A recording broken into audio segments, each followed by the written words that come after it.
price controls will destroy the economy. Wage, rent, and price controls incoming. That is my prediction. Brandon Gentili here. When you tell people they can't charge more for a product, said product then quickly gets bought up and there is a shortage. Again, simply put, this is all we can tell you is history itself. It has showed us over and over and over again. When you tell a landlord they can't raise rents, why would they continue taking care of the property they own? If a farmer can't charge what he needs to stay in business, he'll just pack it in and head home. No more land to farm, no places to rent, no food to eat, no gas at the gas station. Government always tries to step in then at the end of the day after imposing all these restrictions and all this bureaucracy, red tape, and save the day, and inevitably bungles it even more. And this is unfortunately and sadly when mass eliminations begin to happen, famines come about, or at least history tells us so. And it's direct and indirect, punishing the citizens because they aren't in the business. Governments have no incentive to be efficient or cooperate because they are the ones that make the rules. They are the judge, jury, and executioner, and there is no say from the people, especially when you have Bill of Rights or Constitution that aren't being followed, or just natural laws not being followed, or common sense being followed, which is where we find ourselves today here in America, really all of the Western world and most of the world, most globally, the way it should be. When gas prices go up, it is the exact way you get prices to come down. High prices beget lower prices. So if you have prices going up, eventually you exhaust all that demand and people say, you know what, I'm done. Eventually prices rise high enough that the market backs away and says no more. This allows prices to then come down naturally on their own. But again, governments don't get that. They have no concept of economics and what is actually going on. When you force a market to cap their prices, it then doesn't allow for the natural price spikes that can tame the market. And here is the Roman Empire giving you their edict of prices. Emperor Diocletian going through his edict of prices and mandating and saying we are going to take out and kill the people who don't follow our laws. When they have zero efficiency, zero understanding of what's going on in business and economics, none of them have been in business, none of them are business owners themselves. So how in the world is that going to work out? Please enlighten me. Again, when you force the market to cap their prices, it then doesn't allow for the natural price spikes that can contain the market. It makes so everyone can afford the product or service. That product runs out and the business doesn't have the revenue to then fund the restocking of that good and service. When prices go up, it incentivizes business to produce more of that product or produce more of that service, to hire more people to then fulfill that need, fulfilling that demand, if you will. Why would any business produce something that they cannot fulfill or make money from? Remember, this is probably one of the most important points to remember. Just because you kept the price of something, capped it, it doesn't mean all the input costs and expenses that a business owner incurs stay put. Those are constantly rising as well. That should say stay put. Can't spell. Those are constantly rising as well. That's the important thing to understand. Businesses are here to make goods and services for people and provide jobs for the employees.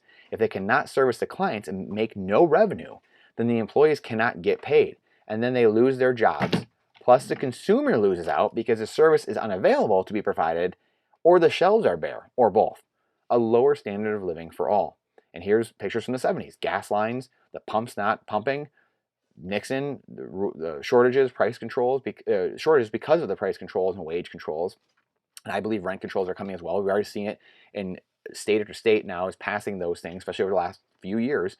This is going to happen more and more as we go forward and try dumber and dumber things that we know don't work, have never worked, and will never work. This has literally been proven over thousands of years. The pharaohs tried it in Egypt 5,000 years ago.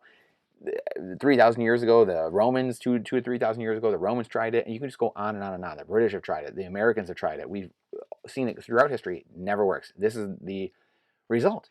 You have gas lines, shortages, famines, destruction, and you have people that don't understand what's going on, and they are the ones that are trying to dictate and operate what's going on, and then take over of private industry, which is what ultimately the government wants. This is what the government wants at the end of the day anyway. Governments always seek this, whether they know it or not, quite honestly. consciously or unconsciously, they are seeking global power, control over everything. So they're always doing these things thinking they're the smartest, thinking they're the best. Hey, we've got the ultimate power over everything, which they don't. This is why limited government is the best, and this is why the American founding was so pivotal in human history, because it was a limited government. It was based off of self-rule and in the individual instead of the collective. Because, believe it or not, message, little PSA to the globalists here and the Marxists, when you operate as what's best for the individual, that's what's best for society. Because, breaking news, society's made up of a bunch of individuals. So when you're trying to go top down, what's best for the collective, how in the world are you going to do one size fits all for everything, everywhere, everyone? There's too many inputs. So that's why we have to do what's best for the individual, and then each economy and each state and nation is made up of all these individuals. So if we're doing what's best for the individual, it will take care of the rest, bottom up. The groundswell, the foundation is built on sturdy foundation, on rock, instead of being built on sand. This is, again, human history has proved this over and over and over again. We've never had the prosperity we've had over the last 100 to 200 years. It's all because of the American founding, the American exceptionalism, but was really what was exceptional about it was the way it was conceived, the humility of the founding fathers, and the way they wrote those documents, studying all of these governments and all of these rulers and dictators, what went right, what went wrong, and taking that and putting it into something that restricted government, made it limited in scope. That way the people could then flourish instead of government flourishing. Because in all of human history, it was always governments, dictators, theocracies, monarchies, pharaohs, emperors, whatever it was, and they were the ones that had the control and power. They were the ones that got to flourish and gorge on cheap money and gorge on food and gorge on whatever, while the people had famine. And what was good for the collective, or what the government always said was good for the collective, always led to mass chaos and anarchy, and eventually that person getting ousted because the people revolt. This is just the story of history over and over again. I mean, we have documented this now for really 10 years in multiple blogs we've had, but this blog here and the videos we've been doing for months now, documenting this in the history of humans doing the same stupid mistakes over and over again. This is what needs to be cleaned up, because we have all the history. Just think of the human progress and the prosperity and abundance we could all have if we stopped repeating the same ridiculous mistakes over and over and over again. Instead, we focused on what could be getting better and doing better every single day. Just think of the advancement we could have in the abundance and the prosperity. But instead, we keep going backwards. We keep going 2 steps backward to go half a step forward, and then we go 5 steps backward to go 1 step forward. I mean, it's absolutely insane, and people need to be held accountable for their actions, not what they say, not their intentions, what their actions are. What are you doing to actually further society and get out of the people's way, get out of businesses' way, get out of employees' way, get out of the citizens' way, so that they can go flourish? Governments do not flourish. They are not anything. They cannot take what they have not been given or what they don't own. They don't own anything.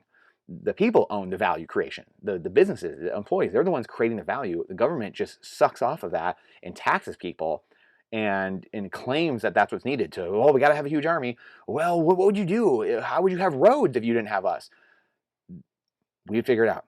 Believe it or not, there's a lot of smart people in each country in the world. We'd figure it out.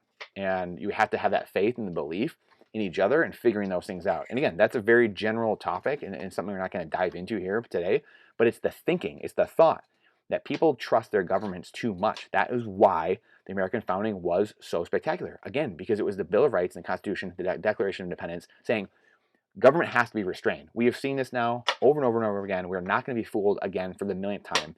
We are going to limit government. We are going to restrict it so that way we can succeed, we can thrive, and the government answers to us. Those documents, like the Declaration of Independence, have to be read every week, every month, every day, and people have to understand that, because that's what's so important. The consent of the governed. The government works on behest of the people. It's the consent of the governed, not the other way around. We don't work for the government. They work for us. That's it. So you can see how this is not a good idea. It's never worked. It was tried in the 70s, like we said, with Nixon and Carter. We had gas lines, surging inflation. Can't spell today at all. Surging inflation. We had this in the Roman Empire. The Egyptian pharaohs tried it, and many in between. Like we noted, shortage and a lower standard of living are always the result of price controls. Always.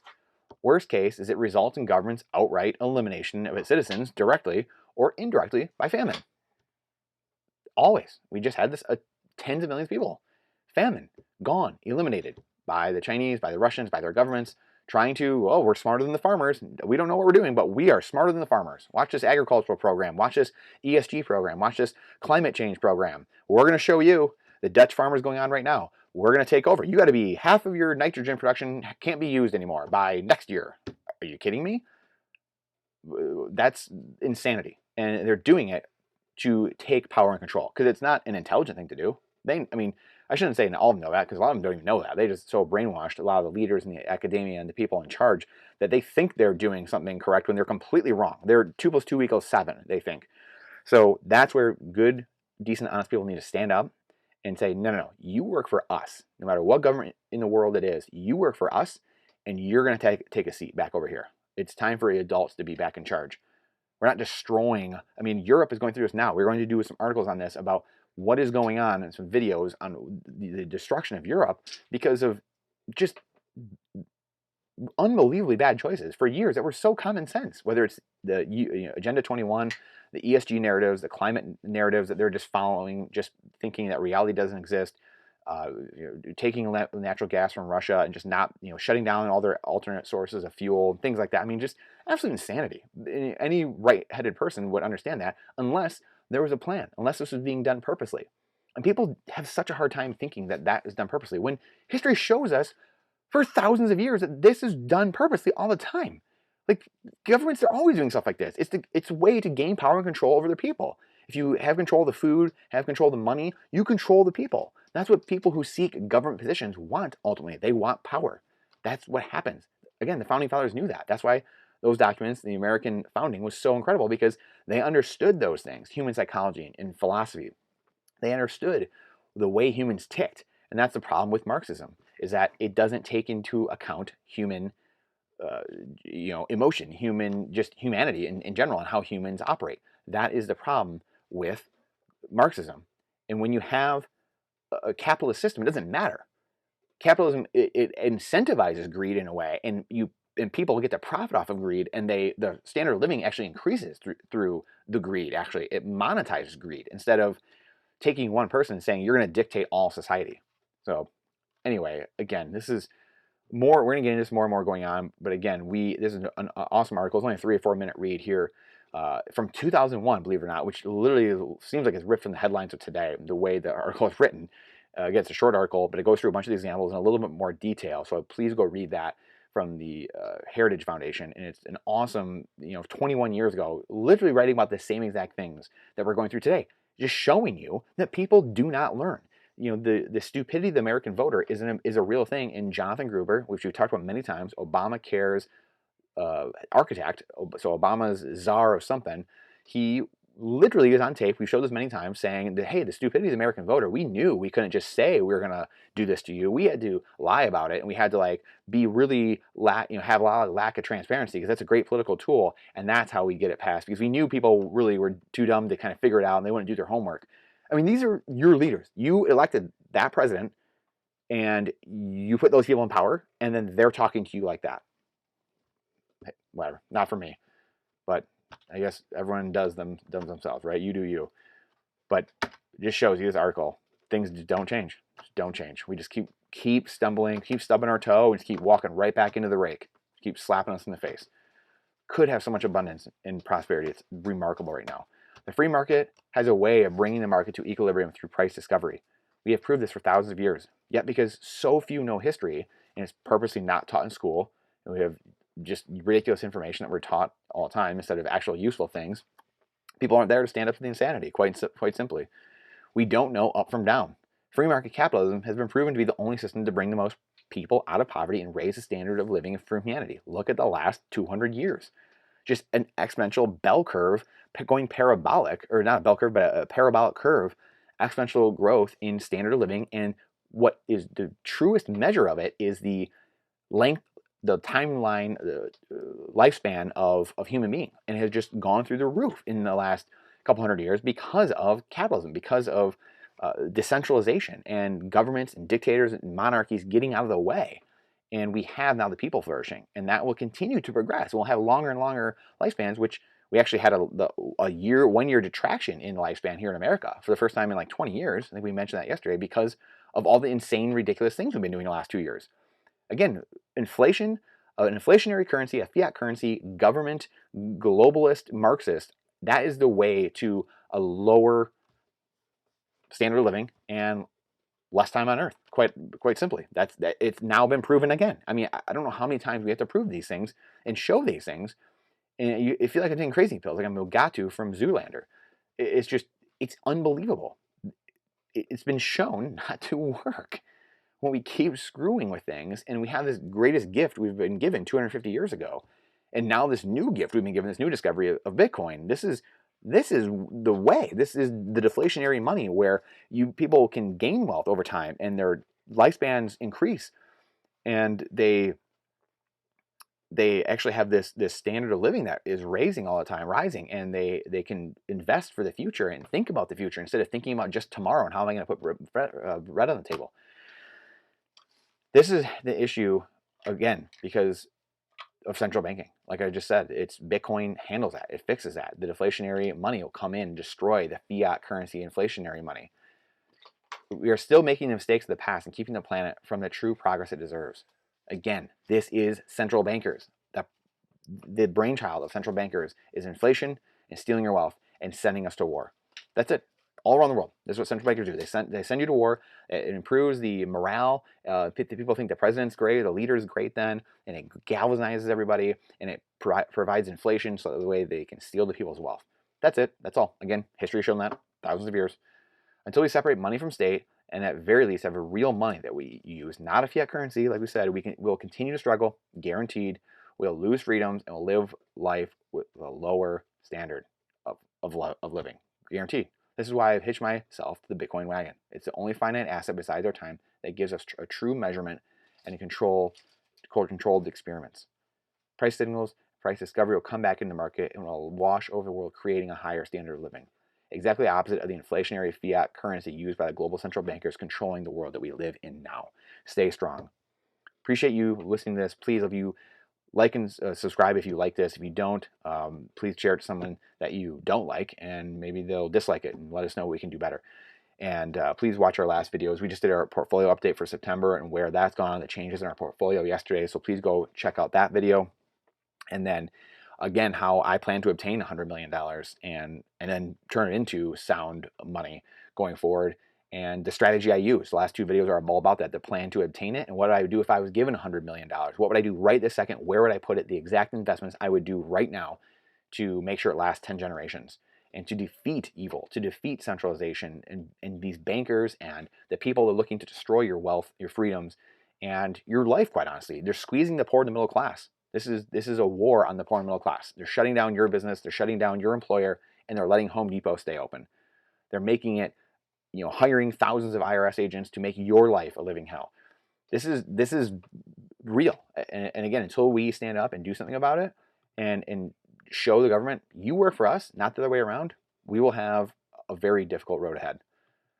Bitcoin does fix this because of its properties, and that's why the governments of the world are attacking it. The World Economic Forum and governments everywhere are attacking it because they know, they can see the writing on the wall, like El Salvador and what's going on there. So I appreciate you.